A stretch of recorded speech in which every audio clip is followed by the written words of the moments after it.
me help you.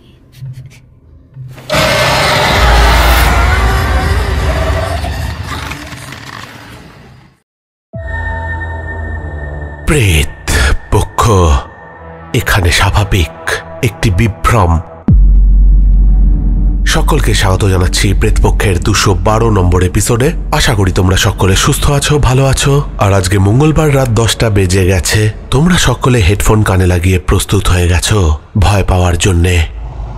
211 নম্বর এপিসোডে তোমরা নন্দিনীদের পাঠানো ঘটনা শুনেছিলে। এখানে বলে রাখি যে নন্দিনী আমাকে একসাথে 3টে ঘটনা পাঠিয়েছিল। তবে 3টে ঘটনা একসাথে শোনাতে গেলে এপিসোড অনেকটাই বড় হয়ে যাবে, তাই আমি একটা একটা করেই শোনাবো তোমাদের। 3টে ঘটনার মধ্যে যেই ঘটনাটা ভালো লেগেছিল সব থেকে, সেটা তোমাদের 211 নম্বর এপিসোডে শুনিয়ে দিয়েছি, ইতি এবং বাস্তুসাপের ঘটনা। তবে আজকের ঘটনাটা কিন্তু একেবারে অন্য স্বাদের। তোমরা যে যেখানে আছো, যদি সম্ভব হয় ঘরের আলো অফ করে কানে হেডফোন লাগিয়ে বসে পড়ো, কেননা এই ঘটনা তোমাদের হাড় হিম করে দেবে। ঘটনা বড় হতে চলেছে এবং তারপরে থাকবে শাউট আউট পর্ব, তাই এক ফোঁটাও দেরি না করে চলে যাচ্ছি আজকের প্রেতপক্ষের 212 নম্বর এপিসোডের ঘটনায়। আজকে যে ঘটনাটা তোমাদেরকে শোনাতে চলেছি সেই ঘটনা চক্রবর্তী পরিবারকে ঘিরে। প্রদীপ চক্রবর্তী আর তার স্ত্রী বিশাখা দেবী, এরাই হচ্ছে আজকের ঘটনার মূল চরিত্র। বিশাল বড় এই চক্রবর্তী বাড়ি। প্রদীপবাবু তার স্ত্রী আর 5 ছেলে মেয়েকে নিয়ে এই বাড়িতে বাস করেন। তার একটি অবিবাহিত বোন রয়েছে, কিন্তু শুনেছিলাম যে ইনি নিজের বোন নয়, পিস্তত মাস্তত বা খুড়তুতো বোন হতে পারে, ঠিক জানি না, তাই কনফার্ম বলতে পারছি না। অনেক ছোটবেলাতে বিধবা মায়ের হাত ধরে এই বাড়িতে চলে আসে এই মেয়েটি। তখন চক্রবর্তী পরিবারের বাবা, কাকা, জ্যাঠারা একসাথে ছিলেন। প্রদীপবাবুর বাবা এদেরকে রান্নার কাজে রেখে দিয়েছিলেন, কিন্তু পরে যখন সব সম্পত্তি ভাগ হলো, সেই বোন আর তার বুড়ি মা পড়লেন প্রদীপবাবুর ভাগ্যে। একসময় সেই বুড়ি মাও মারা যান, থেকে যায় সেই মেয়েটি। বিয়ে দেওয়ার চেষ্টাও করা হয়েছিল, কিন্তু মেয়েটিকে দেখতে তেমন সুন্দরী ছিল না, তার ওপর আবার ভারী গড়ন, রং কালো, কথাও পরিষ্কার বলতে পারত না। ঠিক তোতলা নয়, কিন্তু কেমন যেন একটা জড়িয়ে জড়িয়ে কথা বলতো। বাড়ির লোকেরা বুঝতে পারত তার কথা, কিন্তু বাইরের লোকেদের কাছে তার কথা বোঝা দায় ছিল। এই সব কারণেই তার বিয়ে হয়নি। সে প্রদীপবাবুর সংসারের সবার সাথেই রয়ে গেল।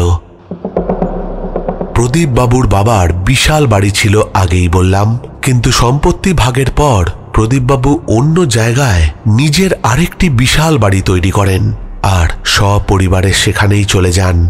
এবার একটু বলি প্রদীপবাবুর স্ত্রী বিশাখা দেবীর কথা। এমনিতে ভালোই ছিলেন, তবে ভীষণ ধূর্ত মহিলা। তার চরিত্র যদি ছোট করে বলি তাহলে দাঁড়ায় তিনি সেরকম প্রয়োজন হলে টাকা এবং সম্পত্তির লোভে নিজের স্বামীকেও খুন করতে বা করাতে পারেন। তাহলেই বোঝা গেল তিনি কেমন মহিলা ছিলেন। প্রদীপবাবু ভীষণ ভালো মানুষ, খুব ভালোবাসতেন সেই বোনকে, কিন্তু তার বউ খুব ভয় দেখিয়ে রাখত সেই বোনটিকে, শারীরিকভাবে অত্যাচারও করত। তবু সেই মেয়েটি চুপ থাকত, কারণ সে জানত তার যাবার কোনো জায়গা নেই। প্রদীপবাবুর ছেলেমেয়েরা ছোটবেলায় একে পিসি বলে ডাকলেও যত ওরা বড় হতে লাগলো, এই মেয়েটিকে তারা অন্য অন্য নামে ডাকতে থাকলো, যেমন মুটকি, ওই তোতলি, ওই গাধি, এরকম অনেক কিছু।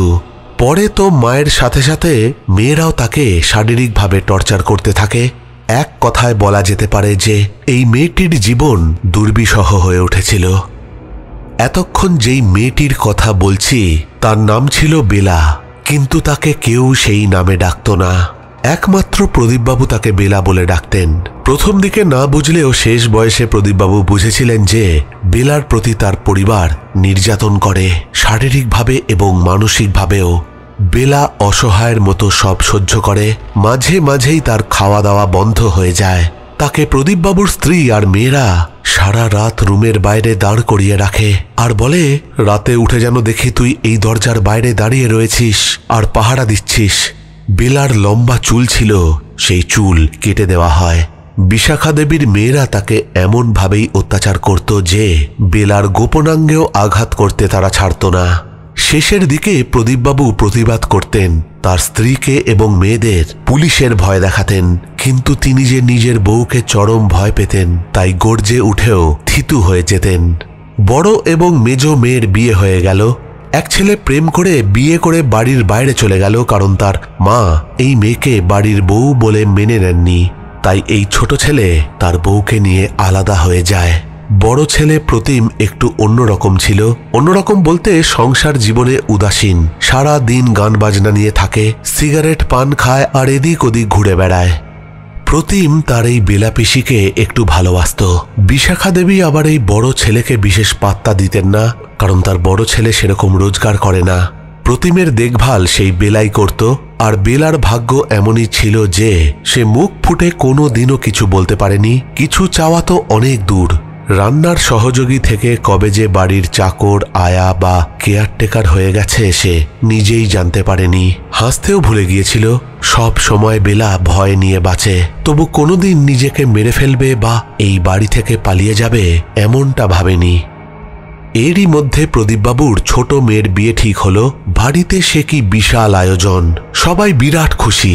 ঠিক এই সময় বাড়িতে এসে হাজির হলো প্রদীপবাবুর ছোট শালাবাবু। এতদিন মুম্বাইতে ছিল, এখন নাকি পাকাপাকি ভাবে কলকাতাতেই থাকবে। একে দেখেই প্রদীপবাবুর মাথাটা গরম হয়ে গেল।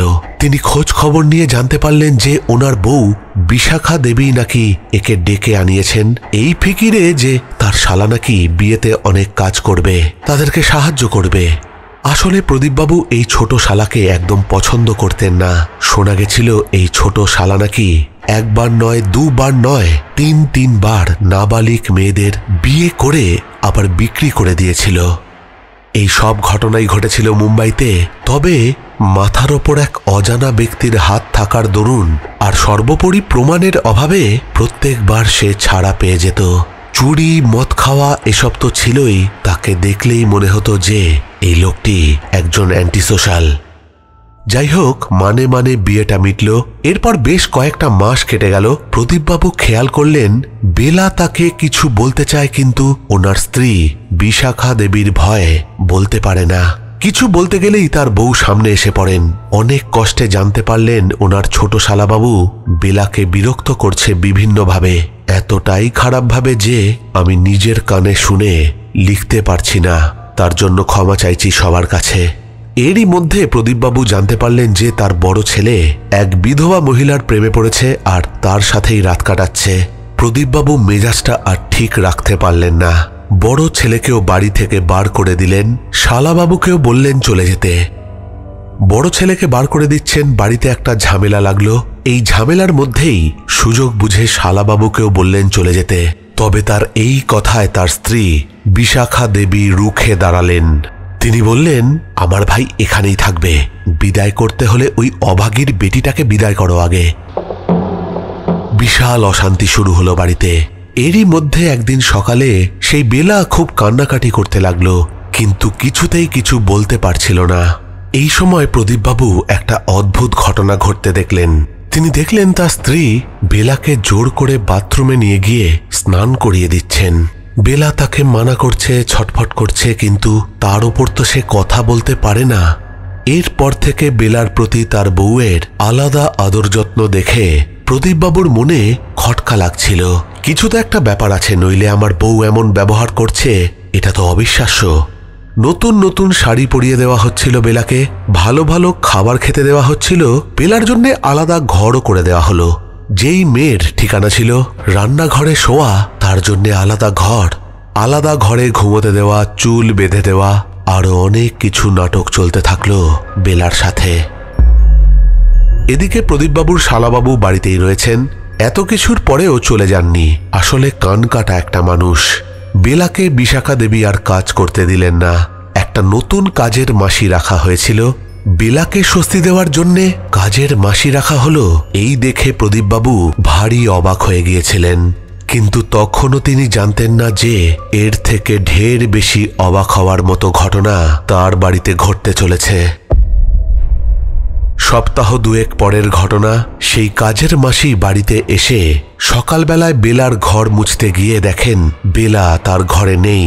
এ ঘর সে ঘর খুঁজেও যখন বেলাকে পাওয়া গেল না, তখন সেই কাজের মাসি সোজা চলে গেল বাড়ির রান্নাঘরে। আর গিয়ে এসে দেখল বেলা সেই রান্নাঘরে গলায় দড়ি দিয়ে ঝুলছে। সেই কাজের মাসি ভীষণ চিৎকার চেঁচামেচি শুরু করে দিল। বাড়ির লোক তো জড়ো হয়ে গেলই, তার সাথে পুরো পাড়া। পুলিশে খবর দেওয়া হলো। পাড়ার সব লোক যেন প্রদীপবাবুর বাড়িকে ঘিরে ফেলেছে, দেখার জন্য যে কি ঘটেছে। বেলার দেহ নিয়ে যাওয়া হলো পোস্টমর্টমের জন্যে। পোস্টমর্টম করার পর জানা গেল যে বেলা 3 মাসের প্রেগনেন্ট ছিল। এও জানা গিয়েছিল যে বেলার নাকি গলায় দড়ি দেওয়ার আগেই তাকে গলা টিপে মারা হয়েছিল, তারপরে তার দেহ ঝুলিয়ে দেওয়া হয়েছে। কিন্তু ওই যে বলে না, বিচারের বাণী নীরবে নিভৃতে কাঁদে, তেমনই হয়েছিল বেলার সাথে। প্রচুর টাকা খরচ করে কেসটাকে চাপা দেওয়া হয়েছিল। আসলে বেলার তো কেউ ছিল না যে তার হয়ে লড়বে।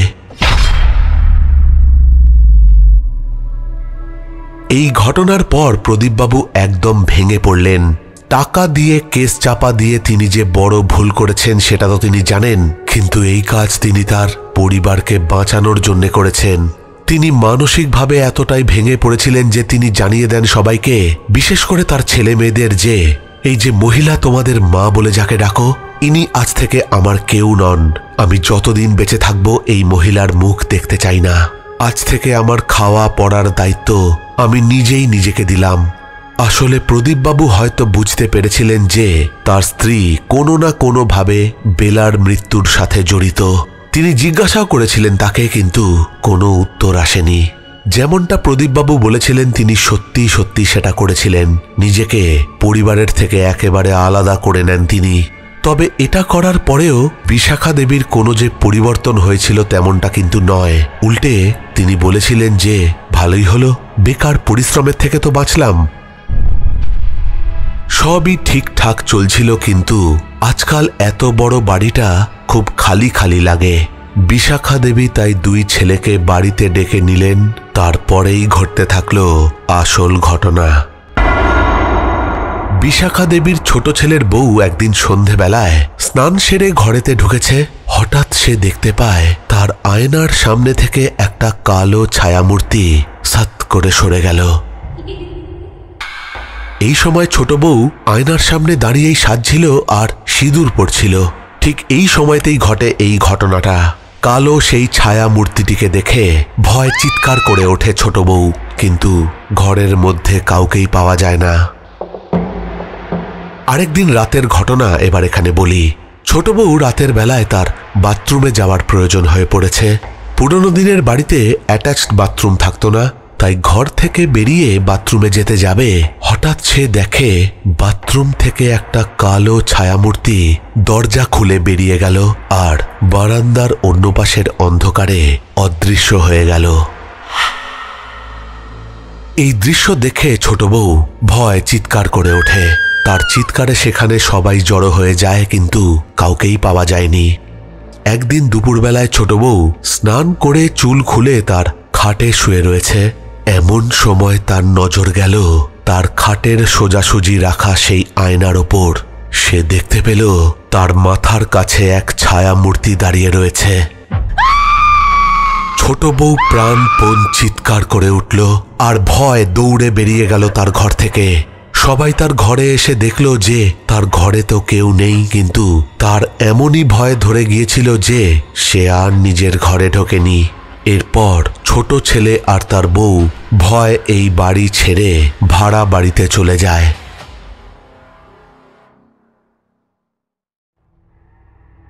এদিকে আরেকটা অদ্ভুত ঘটনার কথা এখানে বলি। প্রদীপবাবু রাতে যেন কারোর সাথে কথা বলেন, কিন্তু খুব আস্তে। তার বড় ছেলে অনেকবার শুনেছে যে বাবা বলছেন, ছেড়ে দে বোন, মাফ করে দে ওদের, ওদের ভুলের শাস্তি ভগবানই দেবেন। তুই চলে যা এখান থেকে, পরপারে ভালো থাকিস। তোর বাচ্চাটাও তো মরে গেল, কি করব বোন? তুই তো আমায় বলিসনি আগে কিছু, আমি তো জানিই না। তোর বউ দিদি সে তো এক মহা ডাইনি, আমার সংসারটা ছাড়খাড় করে দিয়েছে। আমি ওদের হয়ে ক্ষমা চাইছি তোর কাছে, তুই চলে যা এখান থেকে। এরকমই চলতে থাকে বেশ কিছু রাত, কিন্তু একদিন প্রদীপবাবু ব্রেন স্ট্রোক করে মারা যান। ততদিনে প্রদীপবাবুর সেই ছোট শালা আবার মুম্বাইতে পালিয়েছিল, কিন্তু টাকা শেষ হয়ে যাওয়ার কারণে দিদির কাছে ফিরে এলো। দিদি বললেন, বাড়িটা ভীষণ ফাঁকা, তুই এখানেই থাক, আমি খরচ দেব। তার তো পোয়া বারো, বাড়ির মধ্যেই মদের আসর বসতে লাগলো। অনেক রাত পর্যন্ত চলতো জুয়া খেলা। সহ্য না হলেও বিশাখা দেবীকে চুপ করে থাকতে হতো, না হলে তো তাকে একা থাকতে হবে। থাকে তো শুধু তার বড় ছেলে, তাও সারাদিন বাড়িতেই থাকে না, পড়ে থাকে সেই বিধবা মহিলার সাথে। এইভাবেই দিন কাটতে থাকলো। কিন্তু আজকাল বিশাখা দেবীর খুব ভয় করে। কিসের ভয় তিনি জানেন না। যে পাপ তিনি করেছেন তা ক্ষমার অযোগ্য। মনে মনে হয়তো তিনি এটাই ভাবেন। রাতের বেলায় মদ খেয়ে বিশাখা দেবীর ভাই যখন ঘরে ঢুকত, তখন সে নাকি শুনতে পেত কেউ তাকে বলছে, কিরে, এবার তো তোর মরার পালা, মরবি তো, যাবি তো আমার সাথে। সে প্রচন্ড ভয় পেতে থাকে। কিন্তু দিন প্রতিদিন এই ঘটনা তার সাথে ঘটতে থাকে। তার দিদি আর ভাগনা বলতে থাকে যে এসব কিচ্ছু ঘটছে না, মদ খেয়ে তুমি ভুলভাল শুনছ, তুমি মদ খাওয়াটা বন্ধ করো। কিন্তু কে কার কথা শোনে? বিশাখা দেবীর বড় ছেলে প্রতিম একদিন তার মামাকে বলে, মামা, তুমি আমার ঘরে থাকো, কিচ্ছু হবে না। বিশাখা দেবীর ভাই এই কথায় রাজি হলো, কেননা ভয় তার রাতে ঘুম উড়ে গিয়েছিল। এই ব্যবস্থায় হয়তো রাতে শান্তিতে ঘুমাতে পারবে, কেননা তার ভাগ্নে থাকবে তার সাথে। সেই দিন রাতে বিশাখা দেবীর ভাই প্রতিমের সাথে শুতে এলো। তবে মাঝরাতের দিকে প্রতিমের ঘুমটা ভেঙে যায় কারুর কণ্ঠস্বরের আওয়াজে। সে ঘুম থেকে উঠে চোখ মুছে দেখে তার ঘরের কোণায় একটা ছায়া মূর্তি বসে রয়েছে। সে কাঁদছে আর বলছে, তোরা কেউ আমায় বুঝলি না, কেউ সম্মানটুকুও দিলি না। তুই একটু ভালোবাসতি, তাই তোর কোনো ক্ষতি করব না আমি। তারপরেই প্রতিম দেখে সেই ছায়া মূর্তিকে অদৃশ্য হয়ে যেতে। দিন দিন বাড়িটা কেমন একটা পোড়ো বাড়ি হয়ে যাচ্ছিল, যেন একটা ছায়া ছায়া ভাব। কেমন যেন ঠান্ডা লাগে, বাড়িতে যেন রোদ পড়েও পড়ে না। ঘরগুলো যেন অন্ধকার আর স্যাঁতস্যাঁতে।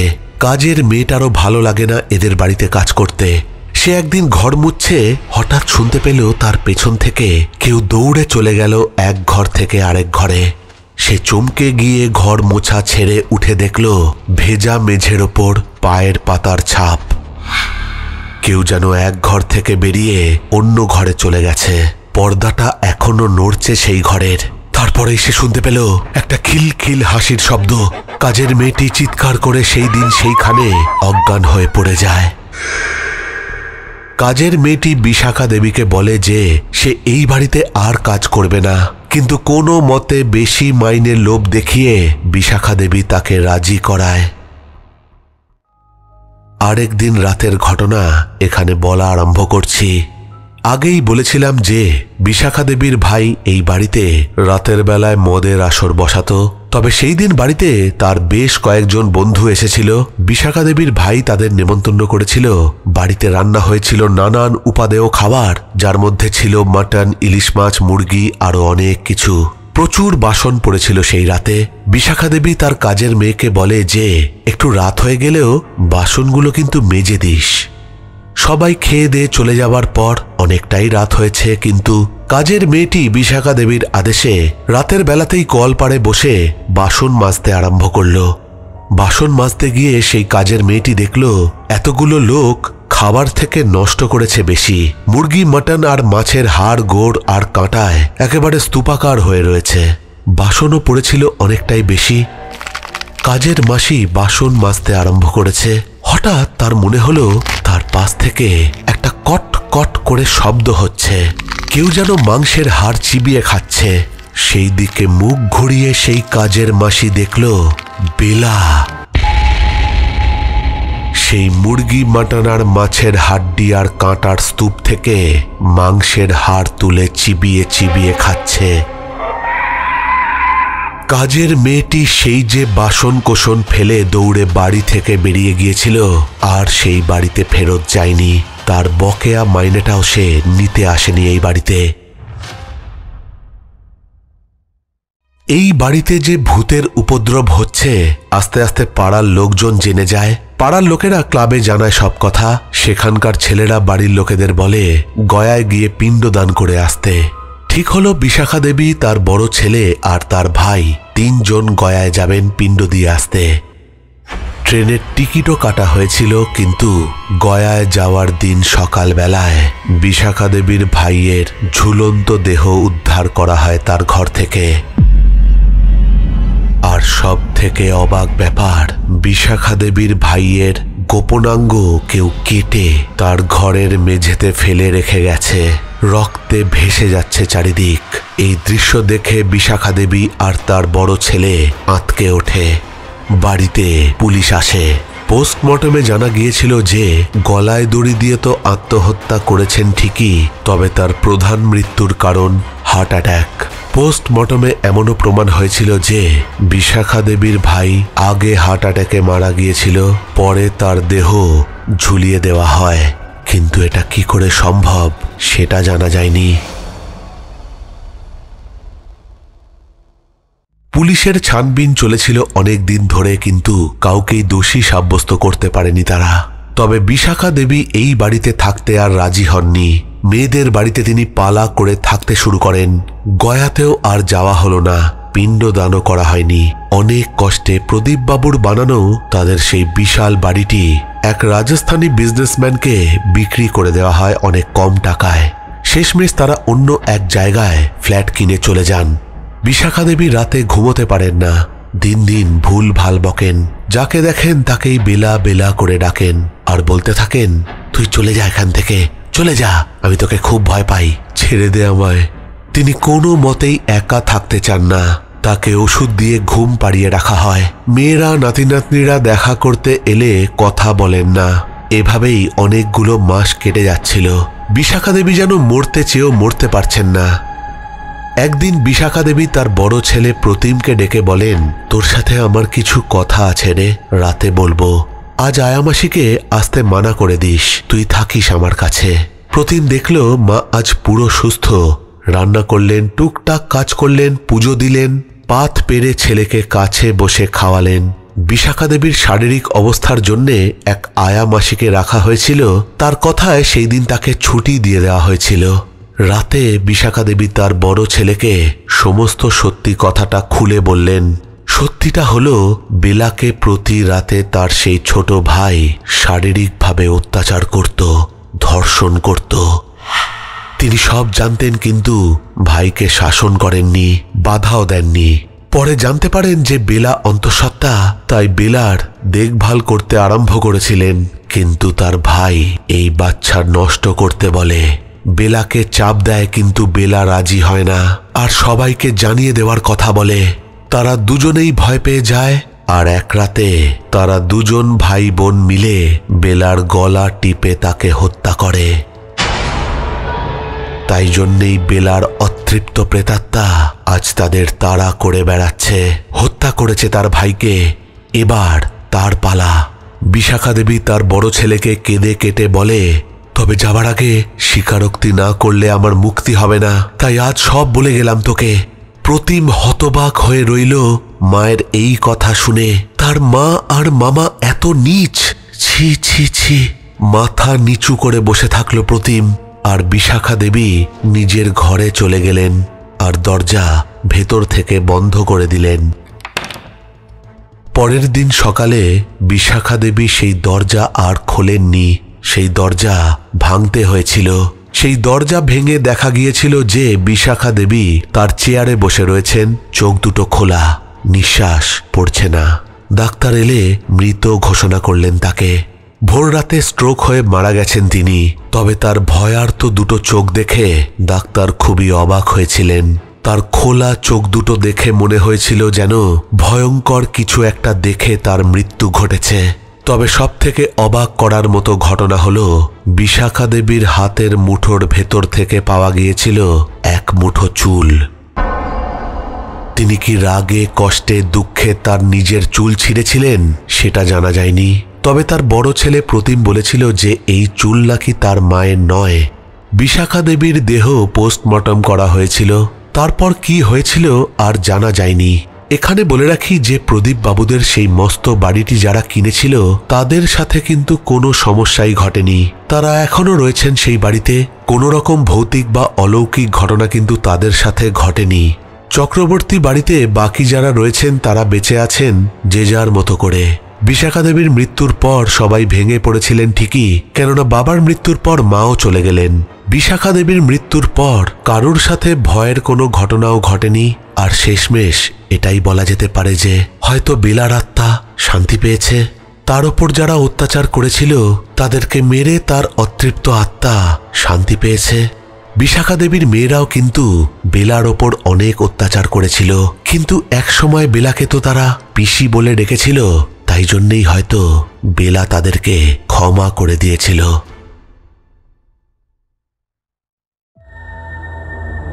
প্রেত পক্ষ এখানে স্বাভাবিক একটি বিভ্রম। তো এই ছিল ঘটনা, একটা অদ্ভুত ঘটনা কিন্তু শুনে নিলাম। নন্দিনী সবসময় আমাদেরকে সুপার হিট এপিসোড কিন্তু উপহার দেয়, আজকেও তেমনটাই দিল। তোমাদের কি মতামত এই ঘটনা শুনে তোমরা অবশ্যই কমেন্ট করে জানিও। নন্দিনীকে থ্যাংক ইউ জানাচ্ছি। এটা হয়তো নন্দিনীর 21তম ঘটনা আমাদের প্রেতপক্ষ চ্যানেলে। তবে নন্দিনী তুমি এখানেই থেমে থেকো না, তোমার ঘটনা কিন্তু প্রত্যেকেই ভালোবাসে। আমাকে রীতিমতো হোয়াটসঅ্যাপে কমেন্ট করে, মেসেজ করে যে তোমার ঘটনা কবে আসছে। তাই তোমার ঘটনার ক্রেজ কিন্তু একটা রয়েছে। তাই তোমার কাছে ঘটনা আসতে থাকলে তুমি অবশ্যই পাঠিও। আর তোমরা যারা ঘটনা শুনলে তোমরাও কিন্তু ঘটনা আমাকে পাঠাতে পারো pretpokho@gmail.com এ। এটা আমাদের অফিসিয়াল ইমেল আইডি। ঘটনা পাঠাতে পারো আমাদের হোয়াটসঅ্যাপে। হোয়াটসঅ্যাপ নাম্বার হচ্ছে 9432129921। প্রেতপক্ষের ফেসবুক পেজ ইনবক্স রয়েছে, সেখানেও অনেকেই ঘটনা আমাকে পাঠায়, সেখানেও তোমরা ঘটনা টেক্সট করে পাঠাতে পারো। তবে ঘটনা পাঠাবার আগে একটা জিনিস দেখে নিও যে সেই সব ঘটনা যেন অন্য কোনো social media platform, YouTube, Facebook যেখানে হোক তুলে নেওয়া বা কপি করে নেওয়া ঘটনা যেন না হয়, কেননা কপিড কন্টেন্ট শোনালে কপিরাইট ক্লেম আসবে। আর কপিরাইট ক্লেম এলে আমাকে সেই ভিডিও বা সেই এপিসোড ডিলিট করে দিতে হবে। চলে যাচ্ছি একটু শাউট আউটের দিকে। কমেন্ট করেছে কাকলি 2771, সুপ্রিয়া সৌরেন, লোপামিনী ভ্লগ, শিব মুভিজ, অমৃতা চ্যাটার্জি, জয়া বণিক, সুদীপ্তা ব্যানার্জি, সমীরণ মজুমদার, মহাশ্বেতা দাস, মমতা ব্যানার্জি, সুমিত্রা পট্টনায়ক লিখেছে দুটো ঘটনাই অসাধারণ। First one is excellent, second one is spine chilling. Comment করেছে অনন্যা বিশ্বাস, গীতা গোস্বামী, প্রিয়াঙ্কা দাস, লাভলি সুলতানা, আশিস কোলে, ঈশান দাস লিখেছে দুটো ঘটনাই দারুণ লাগলো। হ্যাপি বার্থডে প্রেতপক্ষ, আরো ভালোবাসা রইল, আরো বড় হোক প্রেতপক্ষ পরিবার। কমেন্ট করেছে সোমা সাঁতরা, সব্যসাচী চক্রবর্তী, রিয়া গুহ লিখেছে হ্যাপি বার্থডে প্রেতপক্ষ, আরো এগিয়ে চলো, 1000তম এপিসোড শুনতে চাই। কমেন্ট করেছে রিঙ্কু চৌধুরী, নন্দিনী দে লিখেছে শুনতে একটু লেট হয়ে গিয়েছিল, তাই বলে খুব সরি দাদা ভাই, দুটো ঘটনাই সুপারব অ্যান্ড এক্সেলেন্ট। সেই লেভেলের ভয় পেয়েছি। ফার্স্ট ঘটনাটা শুনে গায়ে কাঁটা দিয়েছিল আর চোখে জল ভরে গিয়েছিল। মা তো মাই হয়, তার কাছে সকলেই সমান হয়, এটা আমাদের বুঝতে আর কটা জেনারেশন পেরোতে হবে জানি না। Happy birthday Pretpokkho. কমেন্ট করেছে সুমন পাত্র, প্রতনু ব্যানার্জি, আশিস কোলে লিখেছে তোমায় দেখে খুব ভালো লাগলো রাজদা, তোমার সাথে ছিলাম, আছি, থাকবো। মায়া সরকার লিখেছে হাই কেমন আছো, চলে এলাম ঘটনা শুনতে, ইউ আর জাস্ট অসম, এগিয়ে যান, পাশে আছি, থাকবো। কমেন্ট করেছে সোমা কুন্ডু, তারা পাসওয়ান, নন্দিতা পাল, সমৃতা দত্ত, সোমা কুন্ডু, চৈতালি সর্দার লিখেছে happy birthday Pretpaksha, my favourite show. Comment করেছে তিতিস ব্লগ, রাজেন রয়, পাপিয়া বার, টুম্পা দাস, নিশা হালদার, বাবাই দাস লিখেছে প্রথমেই জানাই শুভ জন্মদিন আর অনেক অনেক শুভেচ্ছা ও শুভকামনা। প্রেতপক্ষ পরিবার দেখতে দেখতে 2 বছর গড়িয়ে গেল, এভাবেই শেষ নিঃশ্বাস পর্যন্ত দেখতে চাই আমাদের প্রেতপক্ষ অনেক দূর এগিয়ে যাক, এই প্রার্থনা করি। দ্বিতীয় কথা হলো প্রথম ঘটনাতে আশা নামক মুসলিম মেয়েটির সাথে সত্যি অমানবিক ব্যবহার করা হয়েছে। আমি এইসবের ঘোর বিরুদ্ধে। সবার আগে আমরা মানুষ জাতি, পরে ওসব ধর্ম। Love from Jaipur city, Rajasthan. Comment করেছে মোবাশের সরকার সাগর, লিখেছে হাই রাজদা, আমি মো বলছি, এপার বাংলা, প্রাণের শহর ঢাকা থেকে। প্রেতপক্ষের জন্মদিনের জন্য অনেক অনেক শুভেচ্ছা, আশা করি ভালো আছো, তোমার ভিডিওগুলো খুব ভালো লাগে, কখনো থামবে না রাজদা, এগিয়ে যাবে, একদিন ইনশাল্লাহ মিলিয়ন সাবস্ক্রাইবার হবে। থ্যাংক ইউ এতটা সাপোর্ট করার জন্য। তোমরা পাশে থাকলে 1 মিলিয়ন কেন, অনেক কিছুই আমরা অ্যাচিভ করতে পারবো। দোলন মল্লিক লিখেছে আমরা তোমার কাজ পছন্দ করি, তাই তোমার সম্বন্ধে জানার আগ্রহ রাখি, কারণ যে মনের কাছাকাছি থাকে তার ভালো লাগা অনুভূতিগুলোও জানতে ইচ্ছা করে। কমেন্ট করেছে Geeta Chakraborty, happy birthday with many many more to come, not a single episode missed till date. মা কালীর incident was really awesome and proved that all are children of God irrespective of caste, creed. Keep it up, Raj, with your mesmerizing voice, rendition and best wishes to you. Keep soaring higher and higher. Comment করেছে সুদেশনা সিনহা রয়. মুন্না চক্রবর্তী লিখেছে happy birthday to you Pretpaksha, 4 জুন খুব lucky day, কারণ আজকে খুব ভালো ফল হলো পশ্চিমবঙ্গ ভোটে. কমেন্ট করেছে সুমন বিশ্বাস, happy birthday Pretpokkho, congratulations Rajda, এইভাবেই এগিয়ে যাও. ফ্রম ময়ূরহাট পায়রাডাঙ্গা নদিয়া থেকে শিবানী বিশ্বাস. আচ্ছা, শিবানী আমাকে মেসেজ করেছে আজকের ঘটনা দুটোই ভালো লাগলো, প্রথম ঘটনাটা বেশি সুন্দর. কমেন্ট করেছে চুমকি ঘোষ, সুরজ ধানুকি, ইমন ঈশা. সুদেশনা সিনহা রয় লিখেছে প্রেতপক্ষের শুভ জন্মদিনে প্রেতপক্ষকে অনেক অভিনন্দন ও শুভেচ্ছা জানাই. প্রেতপক্ষ উন্নত মানের চ্যানেল, ইন ফিউচার প্রেতপক্ষের যেন অনেক উন্নতি হয় কামনা করি, ভালো থাকবেন ভাই. কমেন্ট করেছে রাজা সর্দার, পূজা রয়, ভিলেজ ব্লগার বিবাকু, সমীরণ মজুমদার, মুকুল বাগদি, রিয়া সর্দার, অভি স্টুডিও, লামিয়া হাসান, নিশা আর্ট, সুতপা নাগ, হালিমা বিনতে নূর, হোসেন ধাওয়ান, একলা পথের পথিক রে ভাই লিখেছে প্রেতপক্ষের শুভ জন্মদিন, আমরা একদিন পৃথিবীতে থাকবো না, আমাদেরই নতুন প্রজন্ম প্রেতপক্ষের উজ্জ্বল মশাল ধরে সামনে এগোবে, হয়তোবা আমাদেরই প্রজন্মেরই চেপে থাকা ভৌতিক শিক্ষামূলক ঘটনা নতুন শ্রোতার কাছে তুলে ধরবে. বাহ, একটা সুন্দর কমেন্ট. কমেন্ট করেছেন নন্দন সাহা, মোহাম্মদ মঞ্জু, নোওয়ান আর সৌমিত্র সর্দার. প্রচুর কমেন্ট এসছিল আমাদের জন্মদিন স্পেশাল এপিসোডে, তাই শাউট আউট পর্বটা একটু বড় হলো. এই সবকটা কমেন্টই এসছিল মুসলিম মেয়ের হাতে মা কালীর পুজো নেওয়ার ঘটনা, গোরস্থান থেকে মৃতদেহ তুলে খেত কে, প্রেতপক্ষের 210 নম্বর এপিসোডকে উদ্দেশ্য করে. তাহলে আজকের মতো এখানেই শেষ করছি, ফিরে আসবো পরের সপ্তাহে নতুন কোনো ঘটনা নিয়ে. ততক্ষণের জন্য তোমরা সকলে ভালো থেকো. Love you all, tata.